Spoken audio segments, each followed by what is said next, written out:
Hello everyone, so I'm here to share with you a project that I made for Polkadoodles, and I recently got these new images from them, and they are called rubies, and they are super pretty, you guys. As you can see, these girls are just gorgeous.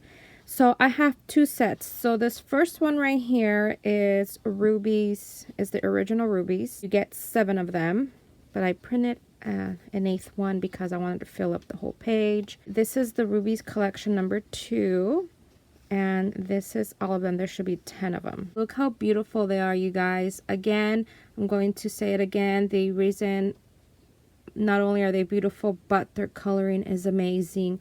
And I love the fact that if you can't color like me, well, you know, that part has been already done for you. So here they are, you guys. I made some Tulle shaker cards, and I do have a tutorial on how I make mine, and I will link it up there in a card, and also I will link it at the end of this video. All right, so let me get you a closer look, and there it is. And I have to say that this is probably right now my favorite method on making anything shaker, because it is so easy and you cannot go wrong with this. You don't need no special tools. All I use is tool that you can buy pretty much anywhere, and my hot glue gun. All right, so here's the first one. Also, I want to mention that this idea right here for the top of my tag, this idea I got it from Jill Norwood, and if you know who she is, she uses, actually, you know what I'm going to do? I'm going to link that video where she used something similar to this. She got hers from Hobby Lobby, and I actually bought the exact same one that she got.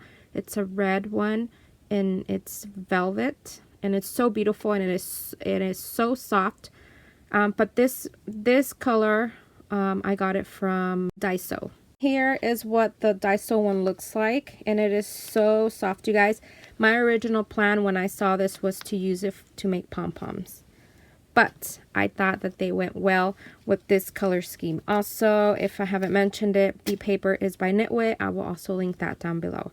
All right, so here is this first ruby, and she is just so beautiful, you guys. I have behind here a piece of lace. This one says Forever Beautiful, some pretty flowers, and all of my laces and trims are some are from Hobby Lobby, Downtown LA, and AliExpress. And all of the backs have been done so that everything can look finished. This one I decided to add this dainty trim all around. And that one says slow down and enjoy the simple pleasures of life. Here is this is also from that paper collection from Knitwit. Is this one, Scatter Seeds of Kindness. This flower is by Prima. Here is that trim from Hobby Lobby, and she is just so cute. And I think this is probably my favorite, even though it's probably the simplest one. But she is gorgeous. I think she's probably one of my favorites. And this is from Ali, and this one right here is from my stash. Make Everyday Beautiful. And last but not least, I love that she's holding a balloon, and that one says, plant smiles, grow laughter, and harvest love. And that's what that looks like. And these are my tags, you guys. I hope you like them, and I hope it encourages you to make your own shaker or Tulle shaker tags or cards or embellishments, whatever it is.